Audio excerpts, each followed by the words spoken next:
Okay, so this gentleman right here said why he stopped being a racist. All right, why he stopped being a racist, which I think not all, but a lot of so called white people may share this man's sentiment, how he grew up and everything that he has been taught.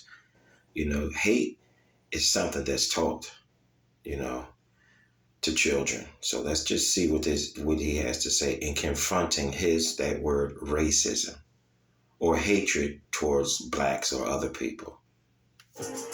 Why I stopped being a racist? Part one. I've been asked probably well over 1,000 times in the comments and messages why I chose to confront my own racism and my prejudice ideology. So I thought I'd just have an honest conversation with you and break it down over a few parts and let you see into the mind of someone like me, the way I grew up, and the man I'm becoming. Now here's the crazy thing. I've only ever known one racist in my life for sure, and that's me.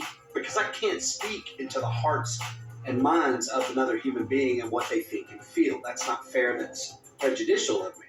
So I'm the only one I've ever known, so I feel I can speak with authority about this. I'm not calling out other people who are, this is simply about my evolution and the things I confronted and some of the difficulties and some of the beautiful parts of this. This is not an easy thing for me to do. This is kind of laying my soul bare. So if you would, let me know if this is something you want me to continue in the comments, please, because it's going to take a lot for me to invest emotionally to be open about this.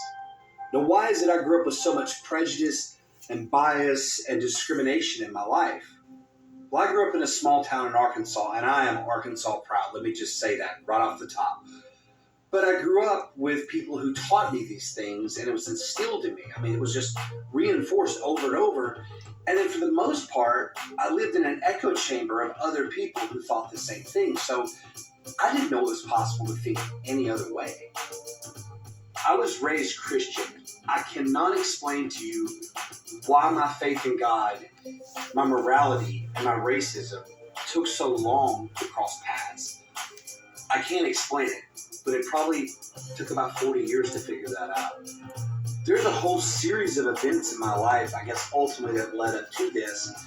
And prison was probably one of the biggest catalysts because when you're on 23-1 lockdown with someone of a different color from you in the same cell, you shut your mouth and you listen.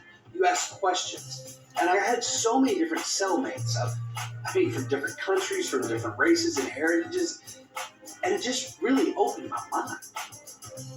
And sitting in prison, I had a lot of time to think. And I had some old timers tell me, I need to do my time. Don't let my time do me. Those are good words of advice. But I started digging deep into myself and my flaws, and because I was probably the biggest asshole I knew at that time. I wasn't proud of that at all. And I knew I needed to change if I wanted to live a productive and healthy life and just be somebody like me. I just couldn't see the world for the way it really was. And that breaks my heart that it took me so long to see it. But the beauty that is born from this change in me, or this growth, is just crazy. God is amazing.